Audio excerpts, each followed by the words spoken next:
Hey, we want to say thank you to our sponsors, Watchman Cigars, Hill Brewing, Crave Bath and Body, and Level Up Logo.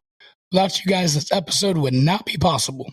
Hey, hello, everybody. Welcome to a brand new episode of the Southern Fried Philosophy Podcast, where it's our take on life, liberty, and the pursuit of gravy. I'm also in the pursuit of trying to find my voice. Hey, you guys are invited to come up on the front porch, grab a beverage, and set a spell. We've got a great show lined up for you as always. Our guest is Wendy McConnell. She's going to talk to us about understanding racism, so you'll want to stick around for that. Without further ado, though, let me go ahead and introduce you to our starting lineup. Magic Man is not available. He is doing some work stuff like, wow, look at you. I'm fancy. I'm doing work things. So he's not available. And we do have Erin with us, though. Good evening, Erin. Hello. It's good to be back. Welcome back. I know you were gone last week. Where were you at? Last week, what was that? Oh, okay. That was not work. That was the other time. I was trying to remember. I wasn't feeling good last week. I had a really bad migraine. It's a CIA mission. It's a secret agent stuff. I think. Remember that show Alias? Like, yeah. I think that's what you are. Oh. I love that show. You have a lot of cool wigs on that show. Lots of wigs. You're right. Wigs. I think we need I need a wig. Let's get producer Brian a wig for next week. Yes, I guess. That'd be great. Producer Brian, how you be doing? Not how you be doing, but welcome to the show. Thanks a lot. I'm glad to be here. Last week we did not have a show. I'll give it into that a little bit later on the show, but man, it's good to be back. Things are going crazy right now, so I'm working behind the scenes, trying to get our guests on, and it just doesn't seem to be working. Hey, while he's doing that, Erin, why don't you talk about our socials there? Okay. Yeah. You can find us everywhere: Instagram, Twitter, YouTube, Facebook. On Instagram, Twitter, we are SFP Radio. You can check out our website, sfpradio.com. Yep. All right. Yeah. That's it. I had it written down somewhere and I can't find it. If you get on our website, you'll find all of our socials. You can leave a voicemail. Yes, please. Have we had any voicemails, JT? No. We've had just Lee and Sketch are the only ones that have provided voicemails. Again, I don't know what to do with our audience. I've tried to pay you to leave a voicemail. I've tried to do everything I can. It's just not working. Money is not motivating. Yeah, I need to find what motivates our audience because I can't find it. I've tried T-shirts, I've tried money, I've tried whatever, and it's just not happening. So it's not fame either, apparently, because you get your voice on this worldwide platform, right? Yeah, I mean this platform goes worldwide. You can just call in and be like, "Hey, I own this store called Pizza Hut, order a pizza and we'll play it." I mean, I don't care. Oh yeah, this point. Pizza orders. That's what we need. What's your favorite pizza toppings, guys? Leave us a voicemail. There we go. Give us your Chinese food order. Those crab rangoons. I do love me some good crab rangoon. Just the regular crab rangoon, I'm not. But man, I love like the ones with the actual crab in them, right? Not just the fake ones that are just cream cheese and they're ripping you off. Right. Not that one, right? Okay, that one ticks me off. Yeah. All right, so we're just gonna move on. Hopefully, she'll be able to come on. But so I'm going to ask you guys like I ask you every week. I be Durrin. We'll go back to Erin. Erin, you were gone. Things are better. You're feeling better. No migraine. How's your week going so far? Say that again, sorry. How's your week going so far? How you be doing? It's good. It's good. I was just telling you guys, I worked out this morning. I've been working out this week a little bit. Nice. And my face got so red that I thought I might explode. It was really wild. Everyone was looking at me. It's fine. You know, I'm good. I'm okay. Everything's okay. Wow. Apparently I pushed myself. I don't know. A little too hard. I don't know what happened. It was very There you random. go. I'm proud of you. Good job. I was scared. Everyone was scared. It was fine. We're good. Everything's good now. Somebody already had 9 and 1 already dialed on their phone. They're just waiting. Yes. They're like, are you good? It's the temperature's changing. It was warmer out, right? Is that what it is? It is warmer. So it is. Yeah. Not hydrated enough. Producer Brian, how you been doing? You know, I could complain, but I'm not going to. Okay. We went camping this weekend. Yeah. Up near Winston-Salem. And we tent camp because we don't have a fancy rig like Magic Man does. But the lows were right around 32 every night. Ooh, buddy. So if you've ever been in a tent and it's 32 degrees, and I had my kids with me and my wife, and we took another family. So it was, how do you stay warm all weekend was the play. And then like Sunday, we were there Friday, Saturday, and Sunday, and we came on Monday.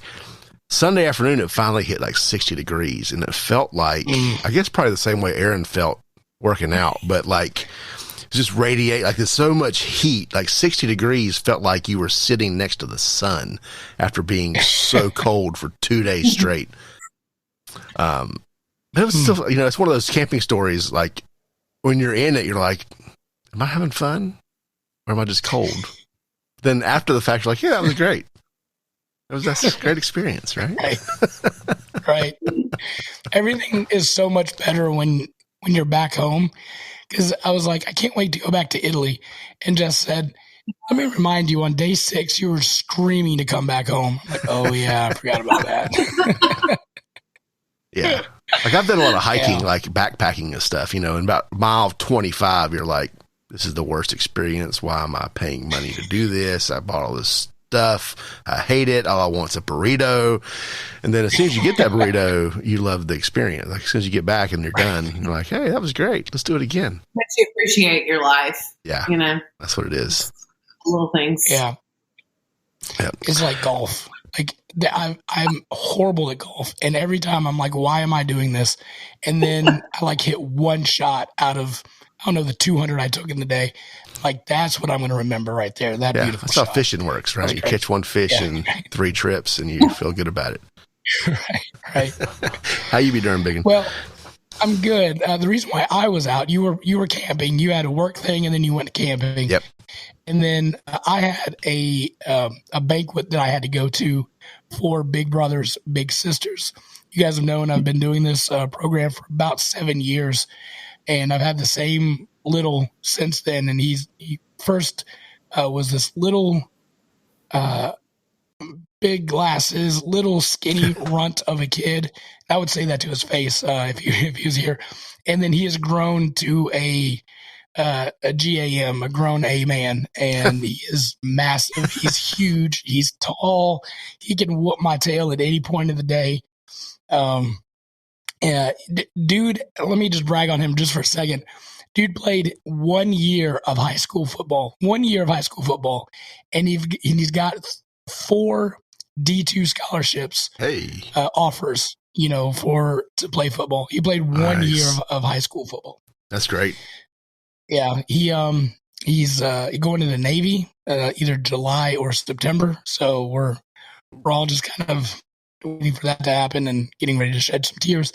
But I was at a Big Brothers Big Sisters event, and I got an award for the West Carolina, I think that's right, or West, I don't know, the Mecklenburg, Cabarrus County, that area. I don't know what they call Central Carolina. Big Brother of the Year. So I got nominated before, but now I am the Big Brother of the Year in Central Cabarrus, Central Carolina. And not to, again, toot my own horn, but I'm also the Big Brother of the entire state of North Carolina. So that is, I think, is a huge honor. So I'm very excited about that. That's impressive. Congratulations. Yeah. Thank you. But here's the deal. We went to the event. It was at Armored Cow Brewery down in University. Oh, yeah. And evidently the people that were hosting the event did not talk to the people that were planning the event, because we got there, right? And, they had like little snacks and stuff. They had a charcuterie thing that we had for snacks.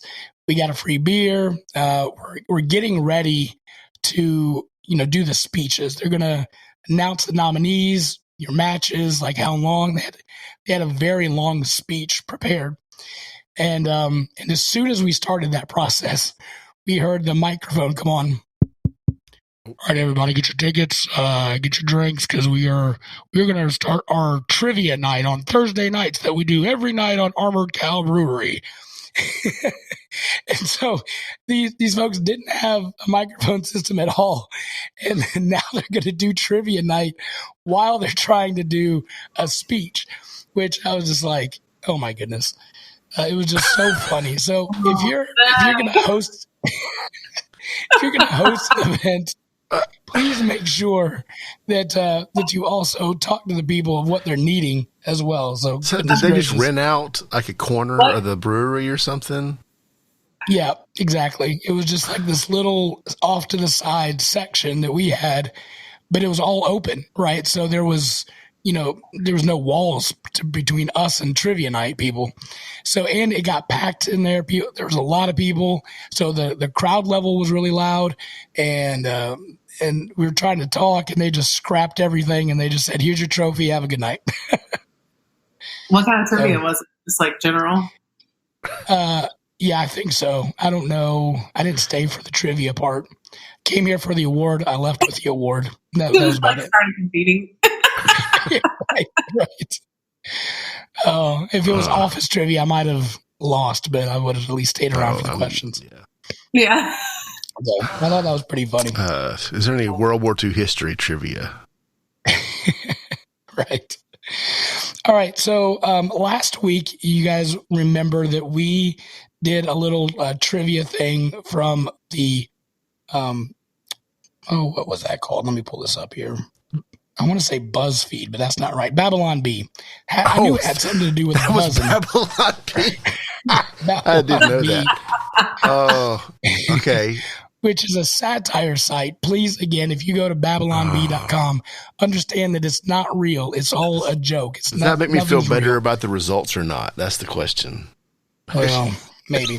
And the question that we posed ourselves last week was, are you a man?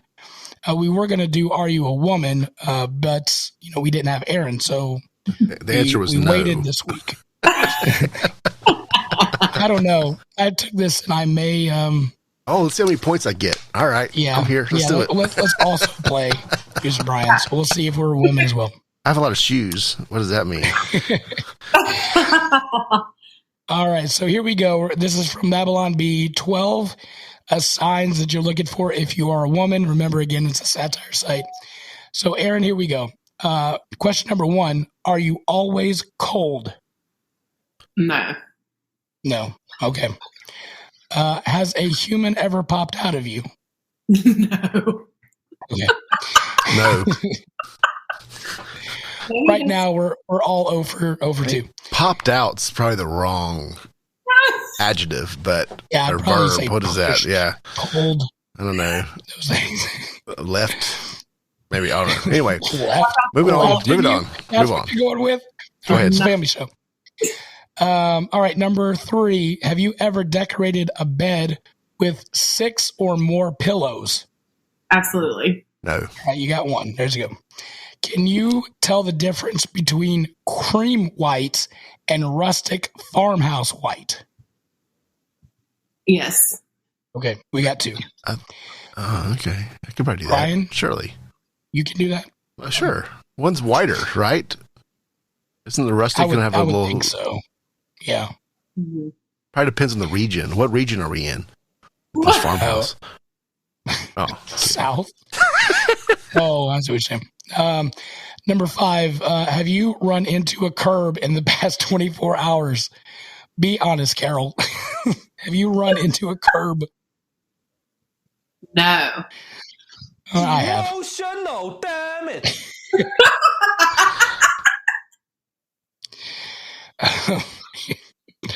Again, family show, so we'll just kind of go through this one quickly. Do you bleed like for an extended period of time or at regular intervals? What? Let's move on. Right, we'll just skip let's that move one. on. Number 7. Does it take you over 3 hours to decide what you want to eat? No. No. Okay. Oh, I like this next one. Are you currently a member of at least 3 pyramid schemes? Oh. I will never be in another one. I was in one twice. So there's that. I'm proud to say I've never been roped into one of those. Honestly, I've been approached many times. Oh yeah, DMs, messages all day. I've been hooked into at least 2 timeshares and 1 pyramid scheme. So I am a sucker. Remember, pre-social media, you'd like meet a complete stranger at a Hardee's and talk about it. Right. So if you think about how weird that is now.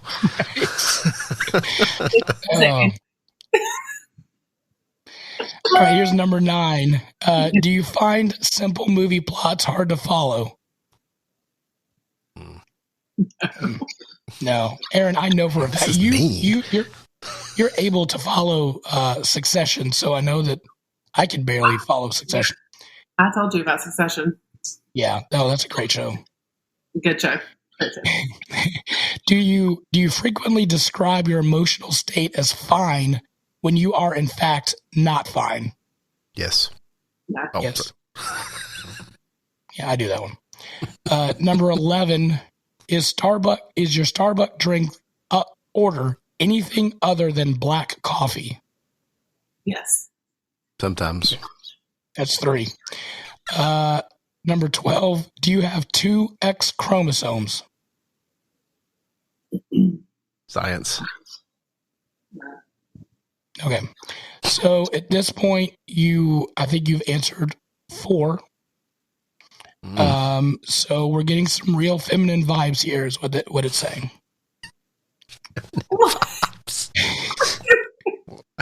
Well, no, I'm sorry. You got 6. I'm sorry. Starting to look kind of likely that you're probably a woman. So there you go. You got 6 out of starting to kind of look like a woman. Wow. Yeah. Bad news is I am definitely a woman. So there's that. The Biggun score higher. That's the question.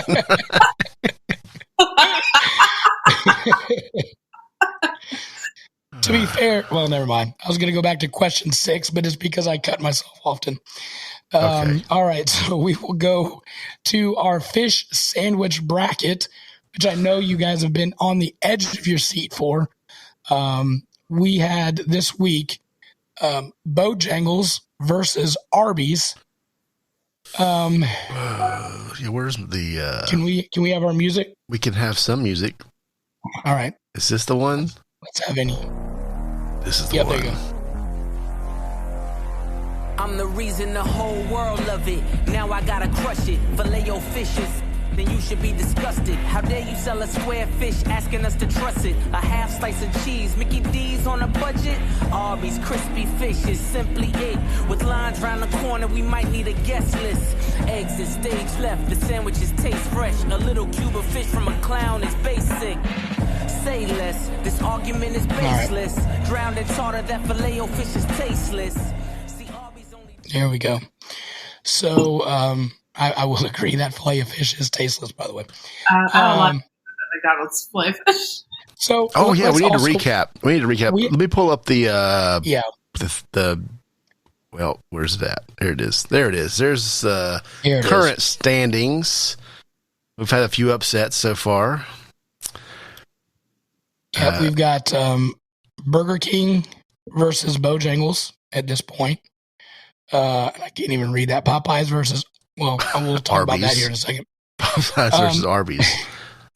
So let me also preface by saying before this show, Erin, you have never ordered a fish sandwich before. Is that correct? From a fast food spot? No, I had not. I had not had one fish sandwich from fast food. You're welcome. So, are you glad or sad that you decided to join this podcast now? I mean, I only had, the most disappointing one so far has been the McDonald's. It was very bad. Yeah, interesting. It was really bad. It was not good. The cheese was halfway off of it. It was on the cardboard. Oh, no. Put it in. It was the tiny square. There was no sauce. None. It was really bad. Popeyes, wonderful. Yeah, I thought it was very well. It was done well. All right, so producer, did you have anything else you wanted to add, producer Brian? No, not on the current standings, no. So we're going to breeze through this. We're not going to go back and eat the sandwiches again because we've had them, and quite honestly, I don't think I want to keep going. I've had enough of them. So bring up the chart again, the bracket. So we had Arby's versus Bojangles.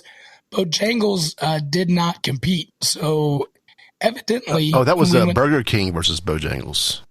Oh, sorry, Popeyes. That's the next round, yep. Popeyes is Arby's, so we need to talk Bojangles versus Burger King. So once again, because Bojangles basically what happened to Bojangles is they stopped selling the sandwich before we could finish our little tournament here. You would think, because we're not done with Lent. We were hoping, have one more week. They just ran out. That's what I heard. Like I was talking to the lady at Bojangles yesterday. She said they're out. They just ran out. Wow. Not like they don't have them. So maybe that says something. Well, we should have started with them, maybe.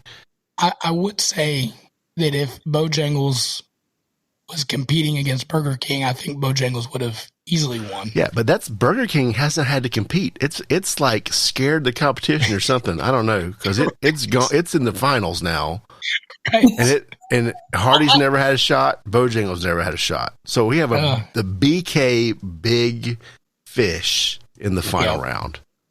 How ridiculous is that? Yeah. So we had Arby's, and that this week, and that's going up against Popeyes. Correct. Arby's, I thought, here's the deal. Like, I had really high expectations because I had the one last year, and I guess it was a special fish sandwich from last year, but it was delicious. Beer battered, brioche bun. They brought out all the stops on it.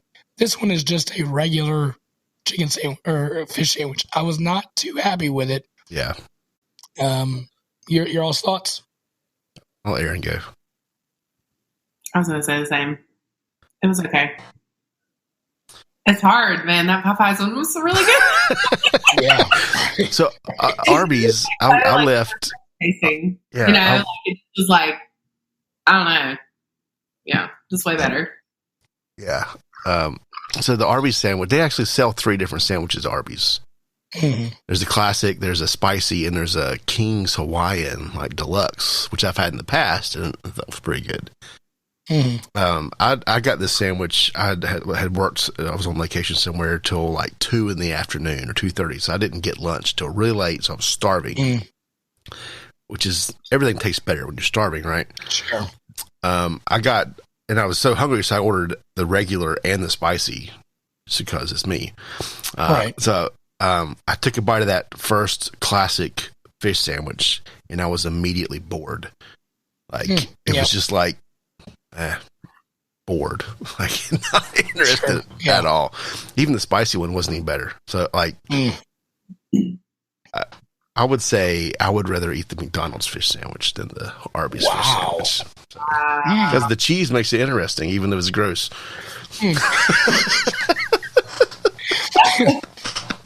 I don't think you want to go for your lunch as the most interesting option. I need a little excitement in my life, Sure. Give me that half a slice of cheese. Maybe you should bring your own cheese to the Arby's. Oh, yeah, there we go. There we go. That could work. There's only half of it, though. The other one has to be half of the wrapper. Yeah, so we can agree Bojangles, right, beats Arby's. Is that even a contest? Yeah. No, I mean, Bojangles would have crushed it. Yep. Which brings us to Bojangles versus Burger King. Right. I would, again, because the competition is not there, we're going to have to go with BK, right? Because they beat Bojangles, but Popeyes versus Burger King. I said the wrong thing. That's the final. Popeyes by far. Popeyes by far. Yeah. That's not a question. Yeah. In fact, I'm even willing to say Popeyes all the way. There's nobody that can compare. That's possible. Entirely possible. Again, I've had Bojangles in a while, so yeah. I guess I'm not going to either. So yeah. Well, maybe we have a winner. Yeah, there we go. Congratulations, Popeyes. Can I buy you a fish sandwich? Congratulations, Popeyes won the fish sandwich bracket. I don't know what we're going to do next year. Send us a voicemail. Chicken that'll happen. Chicken nuggets could work. Yeah, leave us a voicemail. What should we make Erin order that she's never had before?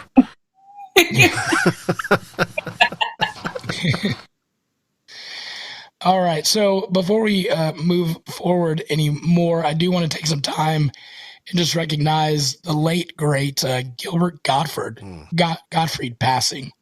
I don't know if you guys remember, he's the voice of Iago on Aladdin. One of my favorite movies, and I don't know why it's the case, but is Beverly Hills Cop 2.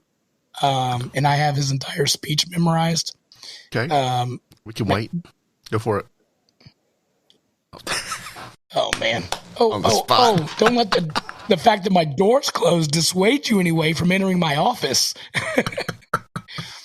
He was a good actor. I liked him as a comedian. He was a little, dicey and whatnot, but I always liked his voice. I always thought it was great. The Aflac Duck, he also did that one. All right. Yeah. But he also joins Louie Anderson, Bob Saget, and Norm Macdonald this year as comedians that have passed on, and evidently Will Smith's career. So it's been a rough year for comedians. But Gilbert Godfrey was classic. Yeah, very unique voice. Like you always knew his voice when you heard it. Yeah. Him and Louie Anderson. Those are like really distinct. Absolutely. You could probably say about even Norm McDonald, all of them, all four of those guys. you hear their voice. Norm McDonald had a unique cadence. Like you knew him just by his cadence, and his comedy was very unique as well. Just again with the cadence and how he delivered jokes was good. So, all right. So let's go to some wacky news brought to you by Level Up Logo.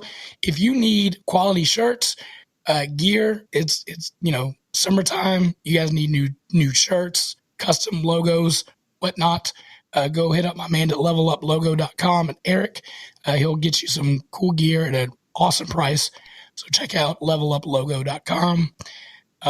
Producer Brian, you have a story that you want to share with Erin. Yeah, well, I've been saving this one because I'm curious about her perspective on this. I've had this in the hopper for 2 weeks. Whoa. And I'm hoping, I think she might have I don't know if she's a unique voice, but I'm really curious to hear what you have to say about this, Erin. So, I know Gilbert Godfrey. Yeah. Gilbert, no comedians were harmed in this article here. So this happened in Florida. Guess, surprise, surprise. But it's Florida. Florida doing Florida things. All right, I'm just gonna read through this because it's very complicated.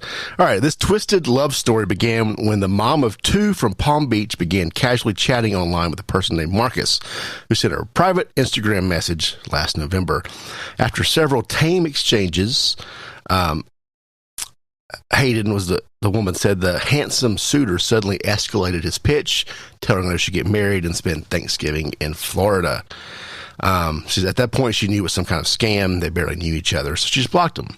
But he soon showed up on her WhatsApp account and threatened to post Photoshop nude images unless she paid money. So when they were still talking, she had sent a picture on the beach or something, and that's what he was using to manipulate there.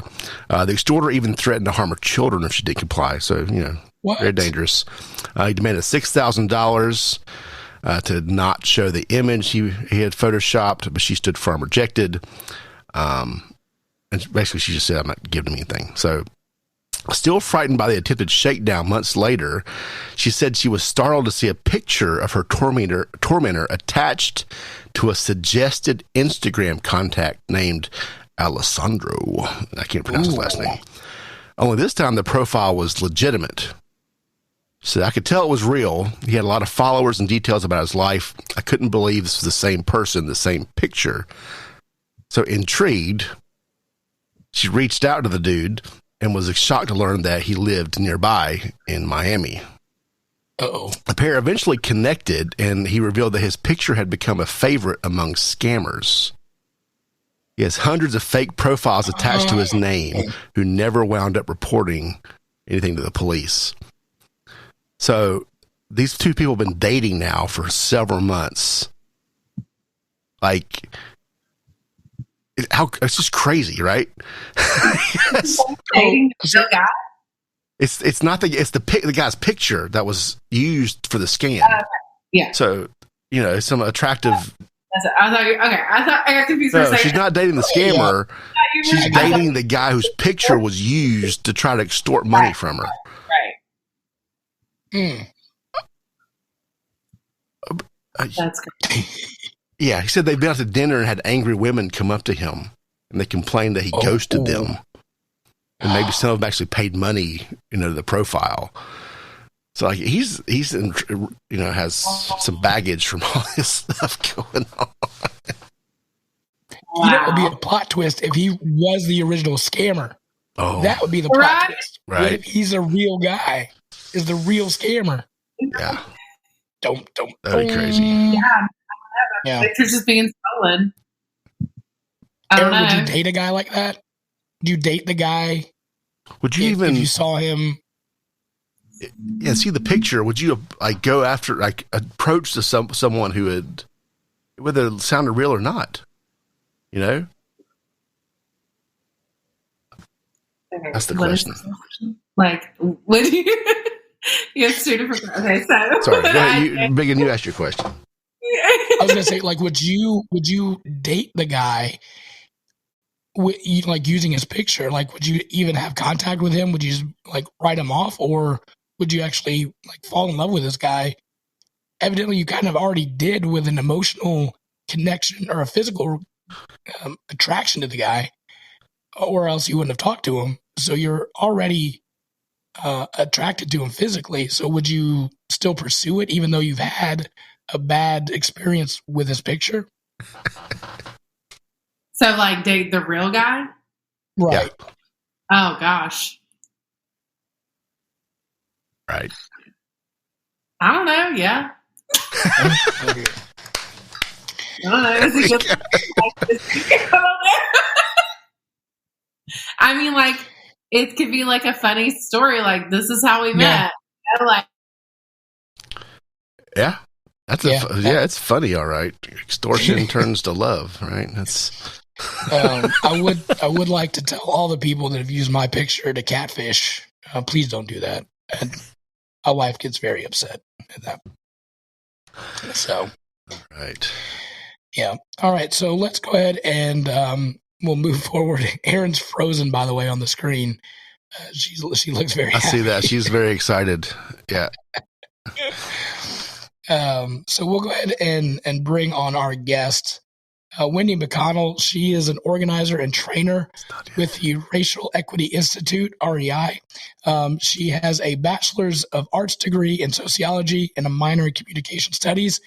Based in North Carolina, she serves as an advisory team on racial equity in Cabarrus, catalyzing change in Cabarrus, as well as Race Charlotte. She's a guiding force to both broaden societal racial consciousness and understanding the structural racism for the purpose of achieving a society. Wow, this is a long sentence, where outcomes can not be predicted by race or ethnicity for the benefit of all. I should have read that way before coming on the show. Wendy, thank you so much for coming on. We have got a lot to dive into, but again, thank you so much for coming on. It's a pleasure. Thank you for having me, JT. It's wonderful to see you again, although on digital media, but it's great to see you nonetheless. I'm just really excited. I am shocked to find that I am 50% female. Oh, wow. Yes, 58% female. And I'm really excited to try the BK Big Fish. And I have to give a shout out because McDonald's fish sandwich without the cheese is kind of excellent when it's well done and it's hot. I gotta say. Wow. I know. I heard the song. It was fantastic, but I have to digress. It's a good sandwich. Well, I think the winner. Pleasure. Yeah, the winner was Popeyes. So please make sure you try the Popeyes sandwich. We're not getting paid for that, but that is a good fish sandwich. Excellent. Wendy, tell. So again, for our listeners, we're starting a new series in the pursuit of racial understanding, and I think again, I just want to reiterate for our listeners and for those that are watching, I just really want you guys to understand that we on the show love to hear different ideas, different points of view, and like to have conversations about topics that really do matter. And in this instance, I lean towards the side of Wendy with understanding racial issues, and some of our listeners may not. But I want you guys just to really listen and have an open mind and be able to at least take in the information as she brings it. So have an open mind, have an open attitude. If you want to discuss, we'll be glad to discuss. But please just have an open mind as we go through the series, because it is very important to really help, I think, our country move forward and grow. So, and personally for people to grow as well. So Wendy, you've got a tough job to kick this series off. But we've talked before. We got to know where we're going on this. Tell us a little bit about your story and what was the process for you as you became aware of the construction of race, specifically in our country. I know that's a huge question to start off on. It is a big question, but I can always talk about myself, right? That's right. Hopefully, I seem to be a little. Hopefully, my connection is good. I might be a little laggy here, so. But yeah, I'm Wendy McConnell. Thank you for the introduction. I am living in Cabarrus County, home of the Sugary and the Catawba nations that live here and all over the United States. So I'm just really excited to talk about this topic. I think it's super responsible for you to bring this topic to the forefront of your audience, because it is a big issue that affects every single one of us. And I think a lot of times we think of race only affecting people of color, but it absolutely affects us all. And you can even see it with the divisiveness that's going on, but even further than that, much further than that. But you asked me about, my journey. Probably, I bet, it has been absolutely a journey, but I would say probably around 2012 when, we saw Trayvon Martin was killed. And then we kept seeing on social media again and again, Black men, women, and even children being killed. And it's like, what I noticed, that was very upsetting to see. And I'm like, what is going on? I'm starting to hear information about it being very disproportional, for African Americans and, being shot when they're unarmed. And I was like trying to wrap my brain around what I was seeing. And so as I was looking on my social media feed, because now this is kind of the popular way to be engaged, I start noticing that my white racial bubble was behaving in a certain way. And they were behaving in a way that was either vitriolic, a reactionary to what they were seeing in the news and what have you in social media, and they were also silent. I mean, it was like cricket. And I was like, what is going on? Why are we not standing locked in arms with our brothers and sisters of color? because clearly an injustice has happened. We need to understand this. Of course they're upset. Of course they're outraged. Of course they're angry and sad and hurt. Why aren't we standing with them? And that may be naive to say that, but I couldn't understand what was happening with people of color being killed more often, and I couldn't understand our reaction. All right. Now, this is, granted, this was my racial white bubble, Sure. That's what I was seeing. And so I needed to understand. And honestly, JT, I had to turn the mirror on myself. Which person was I? I wasn't being vitriolic. I wasn't being reactionary, angry, but I was being silent. And I needed to understand, I had to ask myself, okay, why am I being silent? Why am I being quiet? Why am I not talking with people about this? And I had to realize I feel like I had no frame of reference. I was not educated in this. I didn't understand what was going on. I didn't feel like I had a voice, because I didn't understand. I was about as naive as you could get about race. I mean, I'm like, hey, civil rights legislation happened nearly 60 years ago. We don't have any problems, things are good. Yeah. So what's going on? And I needed to understand that. So, that's so what happened after that is I started picking up books. I was like, well, if I don't know, I need to understand this. Something's off in a major way, and I need to understand it. So I started picking up books. I went to workshops. I started talking to people about it in my own sphere, and started and it took some courage. Absolutely. Because I really didn't have I was raised to avoid conversations about race. If somebody brought up race in a small group, I would be going like this. Moving away. About like religion and politics, right? You just get out as quick as you can. And so that's what I did. And I started to engage with it.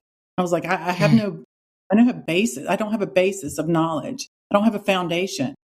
And I started building a foundation. And what I was learning blew my mind. The more I read, the more I learned, the more I realized how much I didn't know. I thought at least I was like semi-knowledgeable, but my knowledge base prior to digging into this was based on the ether, was based on the little tiny bits in our environment that I would just grab at. I never studied it. I never looked at it. So, I did. I started to dig in, and then, I said, you know what? If I'm missing this information, I know I'm a pretty typical white person. I know plenty of other people around me that are also missing this information.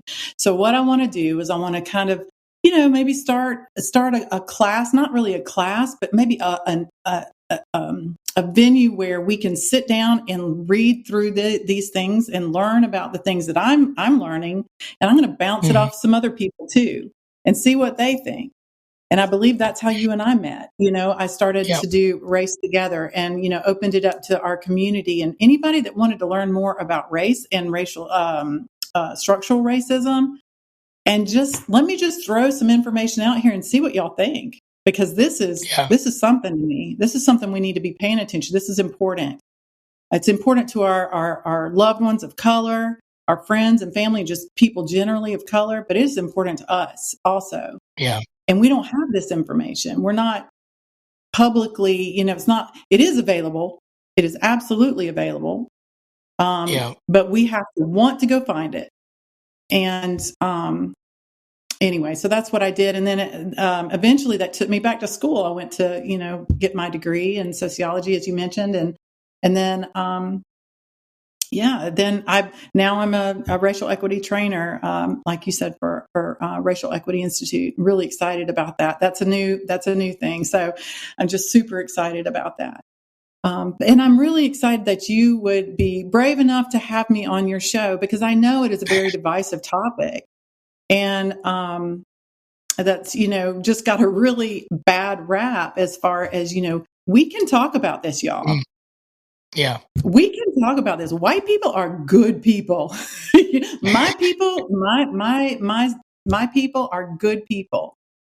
Okay. And we also have, we have a deficit.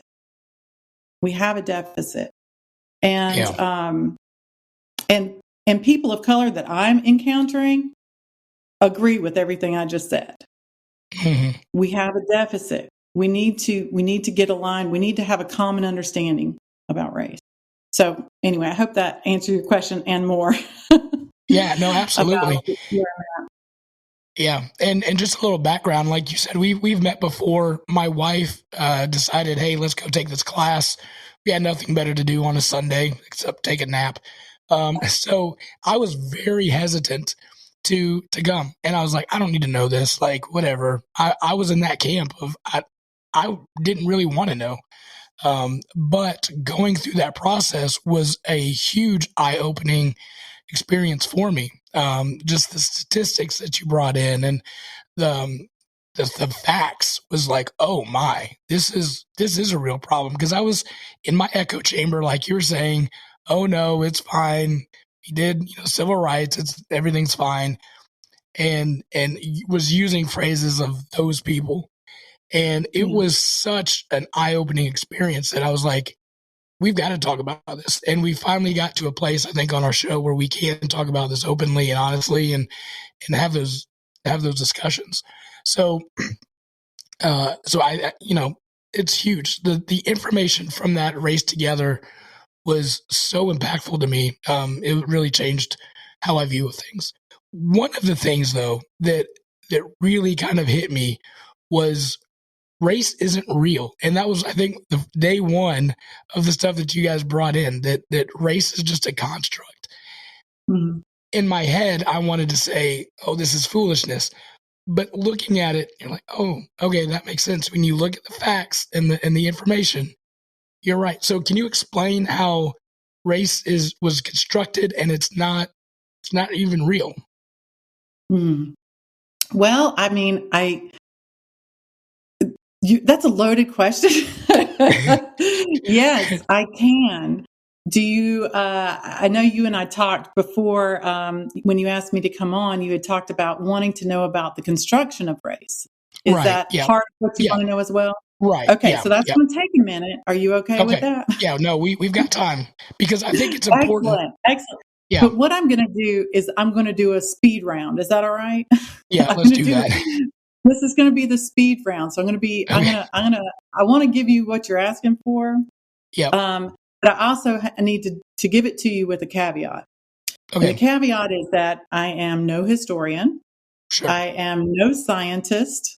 I am a deeply curious human being who has studied and cares much about this question that you're asking. Mm-hmm. But what I'm going to tell you, what I'm about to kind of review with you, is nothing new. It is not. I am not bringing any new magical information whatsoever. This information has been sung from the rooftops forever, right? By civil rights leaders, organizers, community organizers, people of color, and people fighting for justice all along, from Frederick Douglass to, you name it today. And the information is available to us all. I mean, I encourage anyone that is hearing me, talk about this, to please find sources that are vetted and approved by civil rights leaders and research this. So whatever I tell you is going to cause you to have more questions. All right. Whatever I talk about tonight will cause you to have more questions. No question about it. Just make sure that when you do your research that it's valid and reliable and certify and clarify what I say. But I'm going to jump in. I'm going to jump in. Right, many people are curious about this. Some people don't even know to be curious about it. Actually, we are all affected by it. So, and I can tell you about the oppression side when you talked about not percentage, but statistics and facts and stuff like that. And I'm not going to jump into facts tonight, but the outcomes for people of color are abysmal. When you think about every indicator of well-being, people of color, Black people in particular, are having the worst outcomes, while white people are having the best outcomes. And then others are just in the middle, okay? Falling in the middle, whether it's infant mortality rate, whether it's deaths due to diabetes, hypertension, heart disease, unemployment, education. It's in every system. It's not just in law enforcement, like I brought up before. It is in every system: healthcare, housing, your wealth gap. Sure. And so these outcomes are real, y'all. These are real, and they're impacting people every single day and reducing lifespan and whatnot. So we have to consider that. So yeah, why is this still happening since the civil rights legislation? And and to be clear, white people are also affected. I need people to hear that, because we truly are. And I know that the heart of white people, as soon as they find out what's going on, that they're not going to stand for these inequities. So that's why I'm here tonight. So I'm excited to tell you. So what is this race thing about? Where did it come from? If it's a construction, what does that even mean? And, just in a nutshell, the Human Genome Project settled this for us in about 2003. I think they finished, they were sequencing our human genome, our DNA, and they did it from top to bottom. And they said there is no marker for race in our DNA, period. There's not one. Right. So there you go. I mean, I don't know. Okay, so we are, and you may remember this percentage. Will you tell me, JT, do you remember how alike we are? Almost. I mean, we are 100% alike. 99.9, blah, blah, blah, blah, blah. Right. More than 99.9% alike, from our DNA, right? And it is shocking to me how much focus, if you're looking at that pie, how much focus we have on that tiny little sliver that makes us different. We're almost obsessed with it. All right. That we're somehow different. But even if even geneticists say, if you look into that tiny little sliver, right, that 0.00 whatever percentage that we are different, they say that we have more variation within our there than across race. All right. That's huge right there. What we consider race. Yeah. That's a shockingly amount of sameness that we have, right? But let me just say that sameness biologically, okay, so that takes biology off the table, okay? So biology doesn't make us different. But let me tell you, the impact of race on us has massive, real effects. Just because it's not real biologically doesn't make it not real socially, economically, psychologically, all the ollies, and we tend to want to just say, oh, we're all human. All right. I agree with Wendy. There's no difference between us. We're all human, but we skip over this very, very important piece that our outcomes are extremely different. Yeah. And we are having very different lives. And we don't get to skip over that part. That's huge. That is huge. And maybe once we solve that problem, then we could go to just getting rid of this whole race thing, right? But we must solve this problem, right?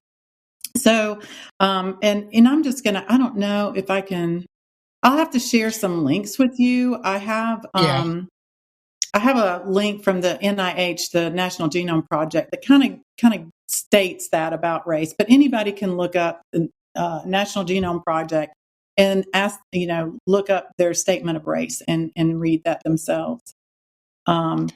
And I can provide those links later if you want me to, but so just to get to the construction part. So now we know biology is not a factor. Where did it come from? We should definitely be curious about where, why, who, what, how, all those questions. If race is a construction, when was it constructed? And I think that's what you're asking me to go through. So Right. Yes. this is the speed round. Okay. Okay. So we're going to start in 1607, Jamestown, Virginia. And the reason we start there is that is the first successful colony that we have that really takes off, right? And the story of race, y'all, is the story about labor. It is about labor, believe it or not. Jamestown, 1607, was a socioeconomic and geopolitical strategy. All right. It was a project. Basically, we had investors. We had a group of investors that put together a company called Virginia Company of London. And they went to this Virginia, what was eventually called Jamestown. And these were elite investors. And they came to exploit the resources. I mean, no two ways around it. Exploit the resources of the land. And, there was some hope that in the future they would take it from one sea, the Atlantic, and make it all the way to the Pacific, all the way exploiting those resources of this land. And, maybe getting a edge on the Portuguese or Spanish or Dutch, in the New World. So that's really what it was about. It was an investment. It was to enrich themselves as these aristocrats coming from England, and to enrich the crown, so the English crown. So when they got here, they encountered indigenous people. We all kind of know that, right? The indigenous people were here, and we came as English people. We came with, and I say we because I'm still learning my ancestry, and I'm finding out all kinds of interesting things about. I just learned that one of my ancestors was in Jamestown. So this is really interesting to me. Yeah. So we came with a lot of paternalistic assumptions. Go figure. We came with a lot of paternalistic assumptions and this mentality that, these indigenous people are going to want our clothes. They're going to want our religion. It's going to be awesome. They're not going to resist us at all, wanting to encroach on their land. And that's just not how it went. It started out kind of okay, but then, those assumptions and those behaviors really kind of caught up with us. And so ultimately the strategy in Virginia, in Jamestown, Virginia, to do with the indigenous people was extermination. That was the strategy. And listen, when we talk about, this encroachment, going in and possessing something that really wasn't ours to begin with, God was an important tool that was used to justify these ideas. And I know you're going to have other guests talk about these topics, but I think it's important for us to know this as I talk about this kind of beginning, how that idea of European superiority started with a major justification of God. And, all the oppression was signed off using that justification and, giving us this divine right. Like, that's big. That's powerful. I'm glad things have changed so much. Yeah. If God's telling you you're the best, go ahead. I was just saying, I'm glad things have changed, but we still do the same thing today. Like we say, it's God's telling me to do this, and it impacts people negatively. Yeah. Yeah. And then basically giving you the divine right to, first of all, you're elevated, you're better, you're superior, you're supreme, and you can wage war if they're not Christian and, take what they have, take their freedom, take everything, and their human rights. Not that they had those human rights at that point, but, rights per se. But yeah, the papal bulls, these papal edicts, and later the doctrine of discovery we see and manifest destiny, we're all doing the same thing. So that's important for us to keep in mind. But at this time in Jamestown, Virginia, race did not exist. Race was not a thing. We were not identified in that way. We were identified by geographical location, where we came from geographically. We were identified by our religion, maybe phenotypical characteristics, like skin or hair, but not. Nothing was like, there was no hierarchy at that time. And we weren't using race as an identifier. But what we do know is that the labor source the labor source that they were bringing in, because these elites were not interested in, tending the land. Let's just say that was not their way. They were not interested in work. Okay. They were just interested in making money and accessing those resources. So they had to bring, indentured servants along. And those folks generally were European and coming from debtors' prisons in England, because often they were criminalizing poverty in England. And some people were forced, and some people were invited or kind of enticed to come to serve. Usually a contract for indentured servants would last anywhere from 4 to 7 years, something to that degree. And listen, conditions were horrible.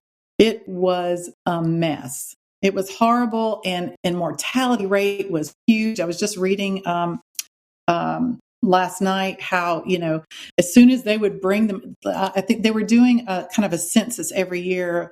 And I was just reading one census was like 1,800 people came this year. 1,900 people died this year. So as soon as they would come, people, the mortality rate was just really bad. It was bad. They even called it seasoning. If you made it through the first year, you were seasoned. You might survive, maybe. Yeah, it was really harsh. And even the masters were treating servants much more harshly than they would even in England. It just was, if you lived out your contract, your 4 to 7 year contract, you were lucky. All right. So that was the state. The environment was really, really rough.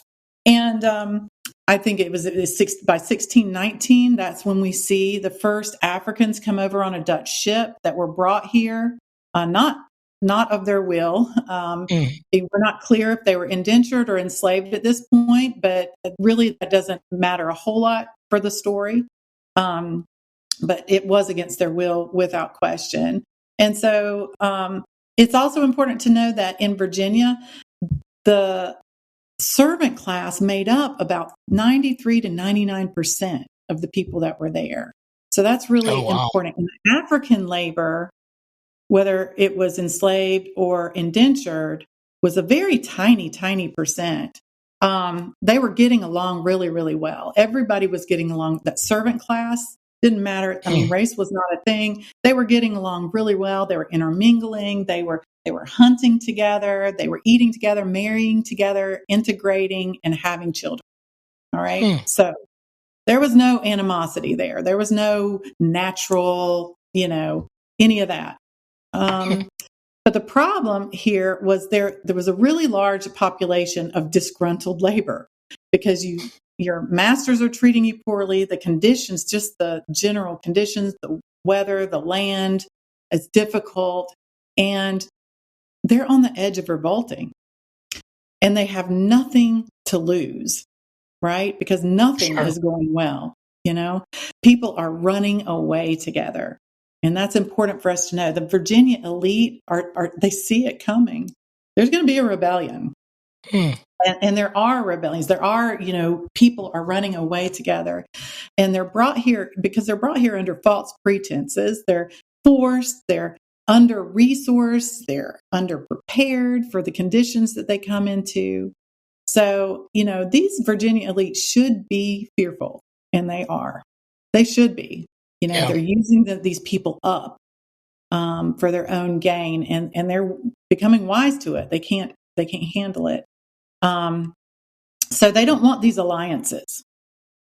Okay. This is not helping them. So, right. And there's just a handful of elite now. I mean, as far as the population goes, at probably about 1640, we see about 10,000 Europeans are in the colony, and there's only about 150 Africans. All right. Wow. So think about that. And there's probably about that many elite too. There's just a small number of elite. So who do these elite want to control? Like which group? If we're going to group these racially, we haven't got to that point, but who are they going to want to control? They're going to want to control these European servant class or the African servant class. Who are they most interested in controlling when we think about it? I mean, you could probably guess that it's the larger European class, you know? Yeah. So that's what's happening. They're putting two and two together. They're like, what can we do? And they're using violence. They're using violence against these people to try to get control of them. And then you start seeing this series of legislation come through. You see the series of legislation, designed to divide the labor solidarity that they see. They want to get rid of the unity because they want that larger class to kind of come along, right? They need to do something to make them fall in line, really, basically, and prevent any kind of rebellion. Okay, does that make sense? Yeah, because they have these kind of differential sentencing. So, like, some of that legislation has said, for Europeans, we're going to give you, if you're caught running away, we're going to give you this lesser sentence. But if you're African, you're getting this heavier sentence. All right. So they see these early forms of disparate sentencing, frankly, that we see today. Wow. Yeah. Right. I mean, this is the first moment in that. And then they say, well, okay, that's not working great. So let's see, what about, we're going to provide this psychological advantage to European servants. And we're going to, if you run away together and we catch the European person, whether they're Dutch or Scots or Irish or English or whatever, if we catch you and we don't catch the African, you're going to have to serve their sentence. Now, remember, or their servitude and their sentence, their additional servitude, which by that time it was pretty normal that these Africans are getting a longer sentence. Sure. So now the incentive to run away together and to stay kind of separate becomes more evident, right? Sure. If you're just kind of adding things up, do we want to run away with this African? So it's really the series of legislation that really starts trying to divide people and differentiate people, where Africans are getting a harsher sentence and Europeans are getting lesser so. But what we see happening, because they see rebellions, they see it. It's coming. And sure enough, it does. And we've all learned about Bacon's Rebellion, right? I believe that is like the one thing in our history I remember learning. 1676, Bacon's Rebellion happens. Sure enough, by this time, we have about 27,000 Europeans and we have about 1,000 Africans. So not many. Now, Bacon is a minor aristocrat. He's not a great guy. He goes to his uncle, who happens to be the Governor Berkeley of Virginia. And he says, hey, I want that Indian land over there. Give me some of that Indian land. And his governor says, listen, you're being a twit. You cannot have the Indian land. We're trying to keep peace over here in this corner. Stop it. Go sit down. And so Bacon's like, I want that land. And so he's a pretty charismatic guy, right? So he grabs these people, every poor person he can find, whether they're indentured, whether they're enslaved, Indian, if there's some from another Indian tribe that maybe has something against this other tribe whose land he's trying to take. And he gets them together. He gets a coalition together. I mean, we would call this cross-racial, cross-ethnic, coalition together. But he's able to pull it off somehow. I'll tell you how, because he promises them freedom if they win. And so, they're like, we'll fight for sure. And so it happens. The rebellion that they worried about, that they feared so deeply, happens. And they burn Jamestown to the ground. And it's quashed. That it doesn't end up being successful in the end. It is quashed, but it doesn't really help the elites how they feel about things. They're terrified now. So now they're going to get serious about this legislation. They're going to get really serious. They have tried violence. They have tried laws. And now what they decide to do is they try a carrot. All right. They're going to give them something to lose, because these people have nothing to lose at this point. And that's what they do. And the carrot is a political strategy. All right. It's a strategic strategy, an economic strategy, if you will. to hang on to being able to access and take all the resources out of this labor class. All right. And so that's what they do. That again, at this point, I think the European labor class was about 93% of the population. So who are they trying to control? It's the poor white labor class, but that's not white yet. It's still European. But the status gap between that servant class and the elite was huge. It was a huge gap. We have many, many poor people. And to keep that largest group in line, they offer them an all-class collaboration. They say, you know what? You come on over here with us. You be part of our collaboration. We're going to create a new class, and we're going to call it white. And that's exactly what they did. In 1691, we see the first reference to white, not European, in an anti-miscegenation law where they were saying, okay, white women and men cannot marry indigenous or black or mulatto people. Okay. And that's where we see white show up in the legislation. And then from there on out, it just continues to solidify. So they give them a psychological bump, a leveling up. Before they were down, they were this low class that were associated with indigenous and African people. And that's, they had common bonds through their oppression. But then they just gave them a new class. But now you're in the same class as these wealthy elite. That's pretty nice. Hey, maybe I even have a chance to level up to that point one day. That's powerful. Sure. That's powerful, and that's seductive. Absolutely. And so absolutely. I mean, and that's what we see. We see this kind of using this ideology of white superiority or white supremacy, and it's rooted in that message of superiority. I mean, no question about it. And it's it's diametrically opposed to Black inferiority and indigenous inferiority. Yeah. And it was hardened into our laws and our cultures. And, that psychological carrot is powerful and it's ever evolving. So going forward, we see it in chattel slavery, right? We see it in convict leasing after that. We see it in Jim Crow segregation after that. And the oppressive scheme of sharecropping.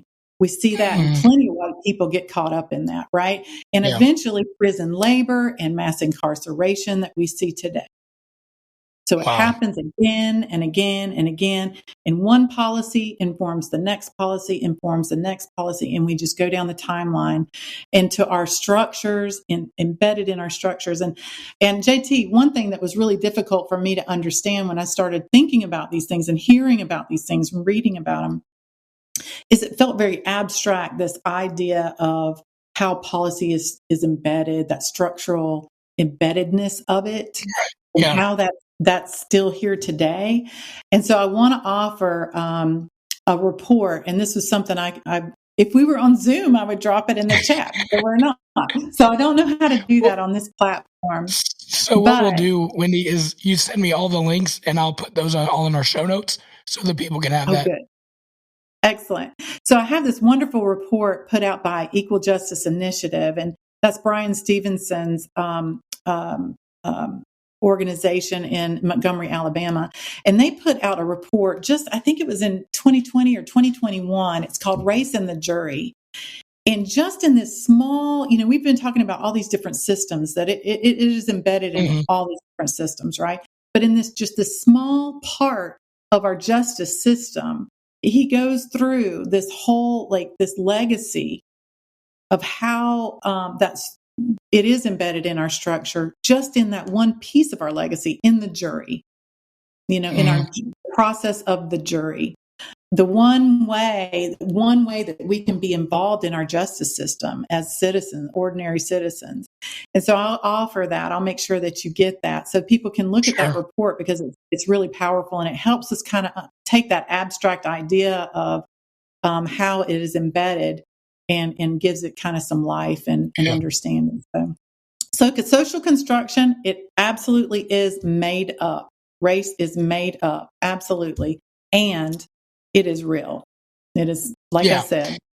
Yeah, and let me back up on that with saying that race isn't real. Just the idea that there's a difference of race, that part is very not real or minimal. Don't back up. That's absolutely true. And it is also very real. I'm very not postmodern because I'm very either or. I'm not both and. So it's hard for me to say this and that, or do different diametrically or two different oppositions. So I really appreciate you saying that but understanding race requires you to get better at that. Absolutely. It requires you because, throughout, you will find these diametrically, how can we have all men are created equal and slavery at the same time? It doesn't make sense, but it is what we have. And so I think that's a really important point that you make. And just really want to help reiterate how important in that story I just gave you, which was very fast and left out a lot of rich details that I encourage people to research, is the point that white, poor people, working people, hardworking people were used. Okay? That is a very important point. We were used. Okay? And we were separated on purpose to be used. And disproportionately much harder on the backs of Black people and Indigenous people. No one would argue differently. Sure. Horribly, horrifying things happen and have happened and even continue to happen with impunity in a lot of cases. But white people have always been used to keep that process going. So I can't emphasize that enough. We are a part of this structure, and here's another one. We both benefit from it, and we are used up by it. So I think LBJ, Lyndon Johnson, one of his quotes blows my mind because he understood this. And in 1964, I'm going to read a quote. It says, "If you can convince the lowest white man he's better than the best colored man, he won't notice you're picking his pocket. Hell, he'll give him someone to look down on, and he'll empty his pockets for you." Wow. That's powerful. Yeah. And I do not like to be damage. I do not like to be had. And when I started learning this information, I know this is a family podcast. I was pissed let's just say I was mad. I was mad for a minute, but that's okay. Feeling something is okay. Feeling angry about this is okay. And then I started how can I put that anger to use and see it for what it is? Understanding the framework for which we are put into, that we are socially into is really important to me. And I would never go back. I would never trade that time of just kind of being upset, being, kind of torqued by that for anything in the world. Because I do think racism is slick. I think it's very tricky. It distorts our worldview without question. So, and I think that goes to that kind of thinking about our bias and how we think of race and how we kind of, how we interpret it in our minds and cognition. I know you wanted to kind of talk about that as well, maybe tonight, but I don't know. We might not have time. Yeah. We're kind of on the tail end of things. Like, can we talk about like a little bit of the implicit bias, both consciously and unconsciously, and how that's played into just everyday whiteness in America? Like, how are white people unconsciously biased? Like, does that make sense? It's not just white people. So I want to make sure that we understand that this affects all of us, excuse me. It is all of us. It is an all of us thing. Because, you have those kind of policies that are passed down and they send a message all by themselves. If you think about the policies, and that stuff gets rooted in our systems, and people start to kind of internalize this. This legacy has a half-life that takes a long time to decay, and we have to actually be active in interrupting it. And that includes with how we receive information from our environment that sends us messages all the time that this person or group is more valued than this person. When I think about, it's well documented. Okay. So I don't think I have to kind of, try to prove that in any way, that we definitely have a preference for white in this society. There's no question about that, and the idea, if you think about this white superiority and white supremacy that kind of came along from these policies, from chattel slavery, from racial segregation, and all of this, doesn't go away when you make a new policy, right? That is race neutral. Right. That's not true. And how that parlays into today's terms, that thinking, that ideology, it parlays into the 21st century with not even explicitly thinking or saying these things, but just thinking or kind of having a sense of, well, white people just work hard. Well, they just understand things better, or they're more innovative, or they're in a better position to just kind of understand the world a little better. That's kind of how there's that sense of things. And it's not ever anything you might necessarily think out loud, or even certainly say. And it's hard to face that if that's where we are, because we are told that, you're a bad person if you have such a thought. But let me tell you, we are also a part of our own environment. We are exposed to this stuff all the time, getting certain messages or signals. They might not be explicit signals. They might be very nuanced symbols, but we're getting them all the time. And so what do we do with that? It gets kind of ingrained in our psyche a little bit. Again, just very, very subtle. And so our brains are constantly trying to make meaning. So when I think about that, I think about the Stroop test. I can give you guys a quick test to kind of give you, can I do that? Can I share my screen? Yeah. Is it lagging? Am I lagging at all, do you think? No, you're not. But we tried the screen share earlier before. Let's try it. Let's see what happens. Oh boy, we're gonna try it. It's probably not gonna work. Let's try it. No, it might work. I'm a professional. We can make this work. Let's try it out. What's the worst that could happen? We'll try it out. But while you're doing that, there should be like a little button called on screen share. But while you're talking, just even about policy, I was thinking about policies that come through that we hear on the news. That this policy is here to help this certain group of people.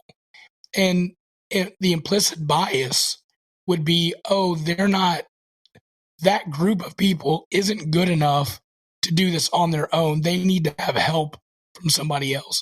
Just like how a mind could go quickly to, they just need extra help, that group of people, because they're not good enough, or they're not strong enough or smart enough or powerful enough or what have you. Even those like subtleties could be there in those type of policies as well. Yeah, certainly that kind of paternalistic, kind of like going back to those Virginia elites that were just like, they're just going to want, if we just give them a little bit of, what we have, not even tangibles, but just like, I'll teach them to be more. I honestly remember thinking that myself. There was this, I can't remember. I mean, in my mind's eye, I don't even remember what the situation was, but it was this young child. He was a black boy that was in need of some services or whatever. And I remember thinking, if I could just teach this boy to be more like me. That's horrible. Oh my Yeah. God.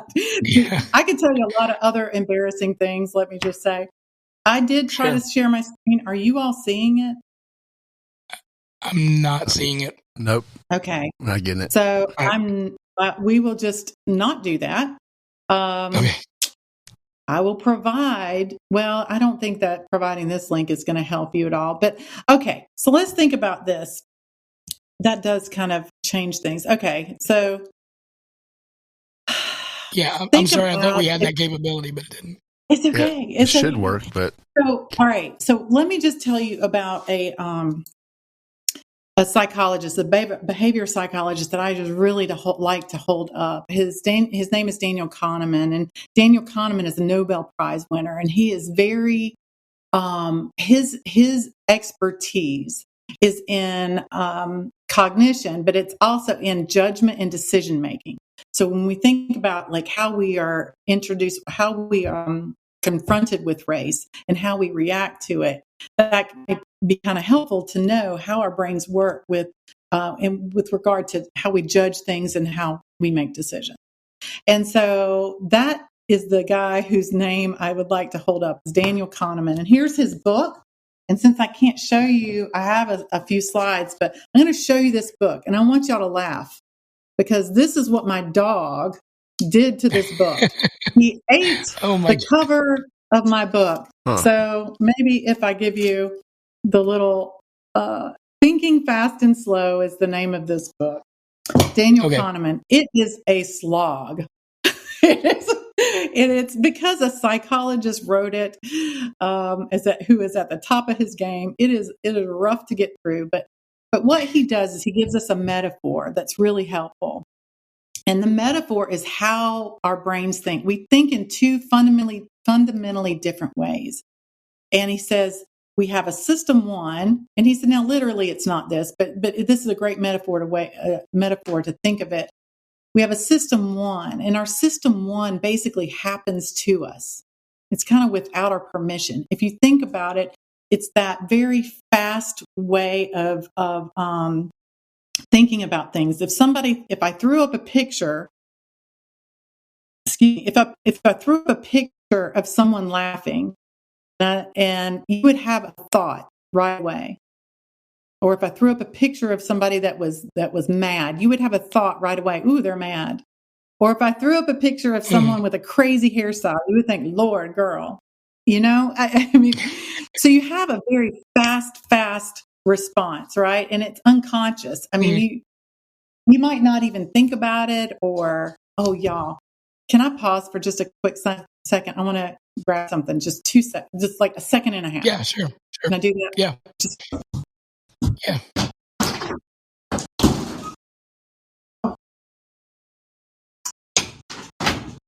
You all right, Brian? Yeah, man. I'm you just okay? pushing buttons over here.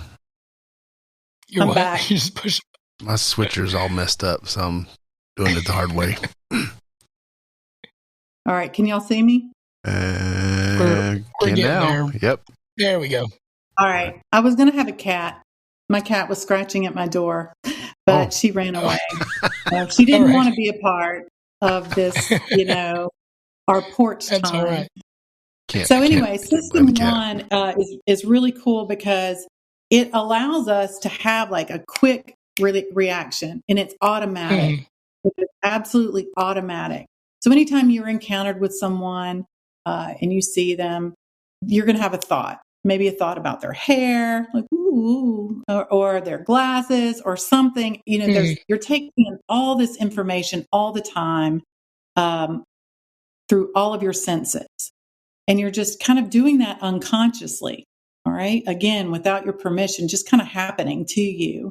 And Kahneman says this is effortless when we do this, and we are always, the reason this is happening is because we are constantly trying to make meaning of our world. Right. And we do this just automatically, taking in this information. There's no doubt in the information that we take in. And this is really kind of where our stereotypes are born when we think about it. It is unfiltered. Now we have a second system 2, that he refers to. And this system 2 is more active. This system definitely is thinking. It is definitely conscious, and we are engaged. This is an active system. And it's just more explicit. It's intentional. And it's kind of the filter for that system one we were just talking about. Okay. If that makes some sense. And much of our values are kind of housed in that system two. All right.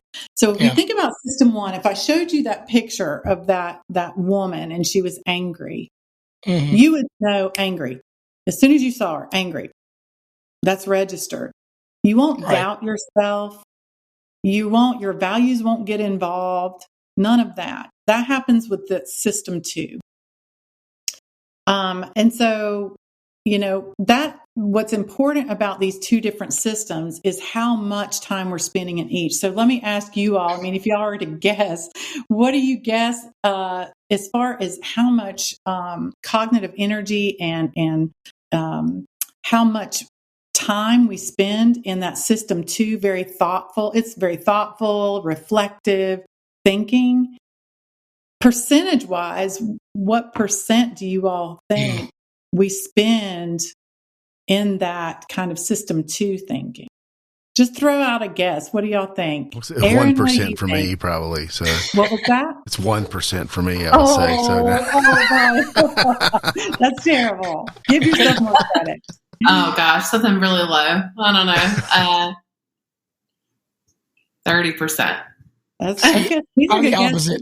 I'm thinking like higher, like 65 to 70%. Oh, that's sweet. That's sweet. Y'all, Brian is closer than either one of you. It's 2 to 5%. I feel like I was 2 to 5%. And that hurt my feelings so bad. That hit my ego pretty hard when I heard that. Absolutely. I know you were joking, but seriously, that's true for all of us. And probably if you have 5%, you're probably an expert in something. You know what I'm saying? Goodness. So we have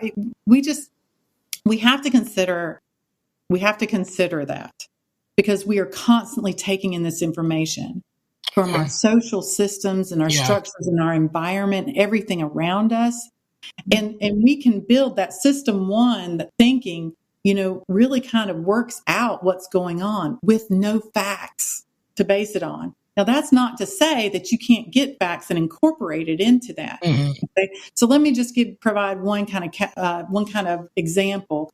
Driving. When you first, are you all drivers of automobiles? Yes. Okay. So the first time you got behind the wheel of a car, the very first time, I don't care if you were 12 or 16, right? Or 21. But if the first time you got behind the wheel of the car, which of these systems were you engaged in by and large? What do you think? Oh, system two, by far. Yeah. Very thoughtful. You were paying attention to everything. You're aware of everything. Y'all, my knuckles were so white. They were whiter than they are. They're whiter than white. I had this big grin on my face when I was behind that wheel. And it wasn't because I was happy. I was terrified. Yeah. So explain to me how you could be so hyper engaged in system two when you first get behind the wheel of a car and you're training to drive. And then 2 weeks ago, I came home from uptown, pulled in my driveway, pulled in my garage, parked the car, looked up and said, I don't know how I got here. Has that happened to y'all? Yeah, sure. Absolutely. Yeah. Absolutely. It's crazy. It's almost like all of that practice, all of those years, decades of practice have then caused it to kind of integrate or drop down into that system one thinking, that habitual thing, that habitual kind of cognitive processing. Okay. So the reason we have system one, the reason so much of our brain's resources are devoted to system one is for survival. Okay. Right. This goes way back. This is an old part of our brain. So we need this to survive, right? And we need it to get through our day for habits. Okay. Yeah. So we need to be, and we can't be thoughtful about everything. We wouldn't get, we'd never sleep. So it's really important. System one is huge. We would never want to get rid of system one, even though our stereotypes are kind of born there. We wouldn't want to get rid of it because it keeps our species alive, and we like that. So we also have to know, and JT, it is good, and it can jump to conclusions. Yeah. It can absolutely jump to conclusions. It can see a person and say, oh, that boy is smarter. Or, oh, that person is stealing. Or, oh, that person is dangerous. Especially when all of our systems and structures are feeding us information that somehow, one, we might be doing life better as white folk. And two, these Black folk, these Hispanic folk, something, indigenous people, they just need to get their stuff together, So you can see how that system one, if we do not engage, and see, this is the hopeful part. And I really think this is truly hopeful, that if we have this understanding, if we understand how our brains or how our cognitive function works, then we can do something about it. We can say, well, I need to engage that system too, like nobody's business. And I need to go searching for the facts, because guess what? System one does not care about parsing out between fact and fiction. Does not care. Yeah. But system two might, if we engage it enough. So that's what I think is super hopeful about it, because we have the ability to change that. So I hope that gives some kind of helpfulness about, not biased directly, but kind of how our cognition works, right? Yeah. And a lot of people might say, well, Wendy, isn't it just an in-group preference? We're just white people like white people, and they're just more, they're cautious, maybe that's, they're just cautious about other people that aren't like them. But it's beyond that. What we see, in psychology, they've studied this well, it's, yes, there is an in-group preference, no question. That is true. We all have an in-group preference, no matter what group we're looking at, right? But this particular group preference has a much stronger effect because of these kind of narratives that are sitting out into our environment, that have strengthened that group narrative and in-group narrative, and even made it spill over. It's strong. It's more strong than it should be for whites, and it even shows up with people of color. So Black people, when they took the implicit association test, a third of Black respondents in that particular test preferred white. Okay. What's up with that? And then when they tested Asian folk, they found a similar thing. They said over a majority of Asian folk preferred white. Wow. So it's interesting. It's not a simple in-group preference. It goes beyond that. Something more is at play here, and we need to understand it better.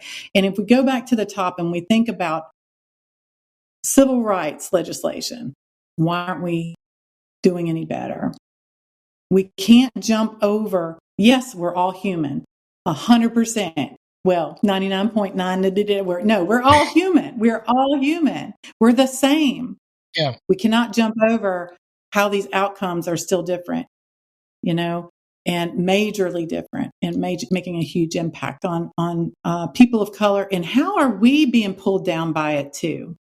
That's a whole other series. And maybe your other guests, I believe you're going to have Dr. Barry and Chuck Collier and Emery, which I'm really excited. So I'm definitely going to be watching. So you are bringing the A-team. So I'm excited.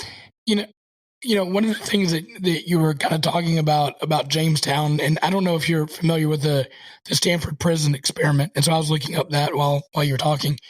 But they took 70 Stanford students, just regular students, and they put them in the basement, and they gave some of them armbands, and the other ones were the prisoners. And it was to try to see if they could divide that group up, and they were just normal, regular students. So they were supposed to eat, sleep, be part of this prison down in the campus basement. And they had to shut the experiment down within 1 week because the guards were taking advantage of the prisoners in such a horrible way. And they were just getting paid like $15 a week. Like, it wasn't anything major.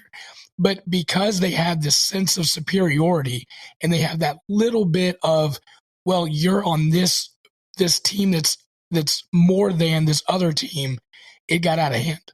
So, this experiment has been going on since Jamestown, right? Of you think that you're better than, and therefore the other group gets treated horribly. I think that's a pretty powerful example. I would say, though, and that was a super unethical experiment, by the way. Right. You're not allowed to do that anymore. Super unethical. Yeah. But I think it's important to note that the vast majority of white people do not think I'm better than. We do not have that explicit thought. And I think that really needs to be held up, because we are good people and we are trying to do our best, but we're trying to do it without any of the information. Yeah. We're trying to do it without any of the facts. We're trying to do it because we're avoiding the facts. We're trying to avoid learning. And in so much, we're trying to avoid it so much that we're even trying to take people that maybe they're telling me what I really want to hear, which is so that I don't have to look at that. Yeah. If I can just listen to that one person over there, that one scholar even, that's standing alone over there in the corner, I can maybe just listen to that person, because that way I don't have to do anything. And I'm not saying Fox News, but Fox News. I mean, I'm not even going to point that out. I mean, it's bigger than that. It's bigger than that. It is like media, just how much media does help control that narrative. And if that's all that you're exposed to, of course, those at least implicit biases are going to pop up, because this is the stuff that is being filtered through on the media. And I'm not like this big media conspiracy theorist guy, Right. but I think that is important, and social media and your echo chambers and things like that. If you don't surround yourself with other people, you're not going to hear other people's stories. And that's just kind of a duh, but I think that's important to hear. Yeah. And I do believe one of the most important things we can do, because a lot of people, when they hear this information, they're like, oh my gosh, they feel this like, they have to do something, they have to fix, and good. We should definitely want to do something. And I think that the best thing that we can do is, first of all, learn, go ahead and find some books, start reading about it.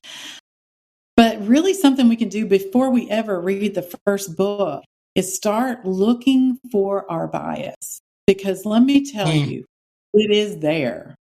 And as much as we want to deny it and say, oh, I'm a good person, I don't have bias, y'all, this is something, if you're human, you have bias. If you have been growing up in this country, you're going to, even if you're not growing up in the country, most likely you're getting our media. So you're still, you have an anti-Black bias in a lot of ways. And that is by default, just from being alive in this space. And I hate to say that, but it is absolutely true. And if we start looking for it in the thoughts that we have and not pushing them down and back and denying them, if we look at them squarely and it takes some courage, and then we start looking for evidence to see, was there a good reason for that, or why did I have that feeling? I could definitely give you a story when I was, and I know I'm keeping you all long tonight, but a story when young Wendy, when I was, this was maybe about 2 years ago when I was 25. Okay, so I was about 25, so it might have been a couple more years ago. But anyway, I remember I was in town in the small city that I lived, and I had to go pay a ticket. But, I am a good driver, but I did have to pay a ticket. And I had to go parallel park, which, by the way, I am excellent at. I'm a very good parallel parker.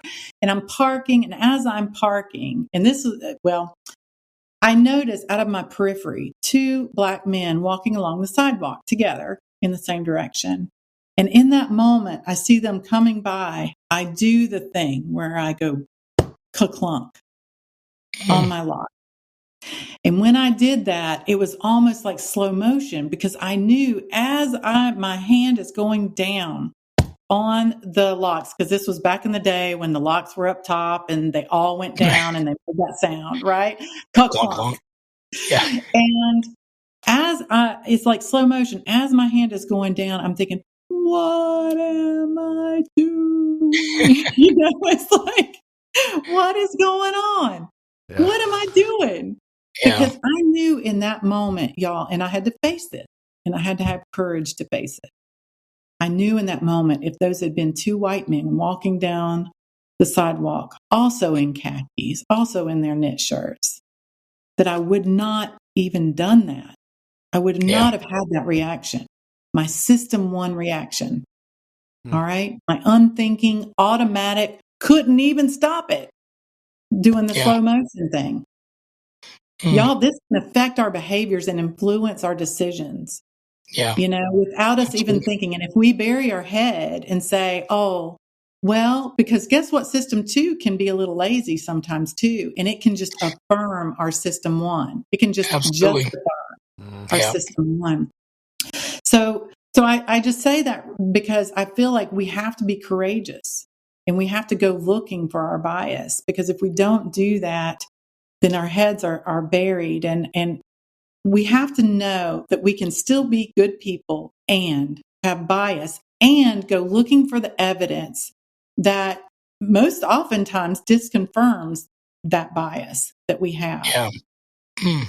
So my bias was that black men were dangerous. Boom, lock the doors, right? Yeah. And it did not match my values. So that's another important thing. This system 1 thought and this system 1 behavior did not match my values, because that's held in system 2. So yeah. Wendy, that's good stuff. I think, isn't there a quiz on implicit bias that you have? Sure. It kind of, parses out your preferences. Yeah. And it definitely, absolutely. I can give you that link as well. So implicit association test was a Harvard University did that. And it's, actually I have the author, Mazarin Banaji and, Anthony Greenwald wrote this book, Blind Spot. Oh, I'm sorry. I'm not good at this, y'all. You got it. It's a really good book. Also, Daniel Kahneman is a slog. Like I said, it's very thick. But if you're interested in psychology and really, really want to understand that better, I think it's a fantastic book. Also, another book on bias, if we're interested. I have not read this book. I literally just got it. Is by Jennifer Eberhardt. I understand it's very, very good. I know a number of people that have read it and love it. So, okay. Yeah. Well, we'll have all those links and stuff on our website. Wendy, I really appreciate you taking the time to help us understand. I think it's beneficial. I think, like as you said, we're going to continue the conversation with some wonderful guests. You are a wonderful guest. So thank you for being brave and courageous to come on our show and tell us some of the history of that and our implicit bias and how that affects our daily life. So thank you so much for coming on. It has been a pleasure. We are good white people. Let's get studying. Let's learn about this. I love it. Thank you for having me. It's been an absolute pleasure. Great. Thank you, Wendy. I appreciate it. Have a good night. To meet you. Good night. Thanks. All right. So next week, we have Dr. Lucretia Berry. She is an anti-racism curriculum specialist, course designer, and author of What Lies Between Us, Fostering First Steps Towards Racial Healing. Also a TED Talk speaker, and she and writer for Encourage Me. She's got a PhD in curriculum and instruction from Iowa State. I won't hold that against her, but her BA is from South Carolina State. So we'll have her on next week. I'm looking forward to that, talking a little bit about systemic racism. We hear that word thrown out. So she's going to be talking to us about the history, more of the history of how that is seeped into our systemic systems and the governments and whatnot. So It's going to be a good one. I really would encourage you to tune in. Again, thank you guys for tuning in. I know this stuff is hard to chew through if you were like me. Again, I was so whatever. I'm tired of this. I don't want to listen to it. I'm done with racism. I'm not racist, so I'm going to be done with it. But as Wendy said, it's implicit, it's inside, and working through this stuff is going to be helpful and healing, I think, for everybody, and hopefully for you. You guys, last thoughts? Wow. Yeah. I'm a history kind of nerd sometimes. So hearing like how things began, even when they're bad things, it's, I just sit back in my popcorn and just kind of listen and just absorb it all. It absolutely fascinates me. Erin, anything for you? All of it. Yeah, it was super interesting. I'm with Brian. That was interesting. I didn't know that. It was, I think in my mind, I was like, it probably started like in the 60s or something. Or whatever. I'm like, I don't know. It was the 1660s. That's what it was. Like, I'm like, I don't know, 1600s? What? Yeah. That was really interesting. Very interesting. Yeah. Well, again, I appreciate Wendy from coming on. We'll have all of her information on show notes. And if you go to the website, sfpradio.com, when the episode is up, click on the guest profile and all of the information will be there as well. Thanks again for tuning in to the Southern Fried Philosophy Podcast.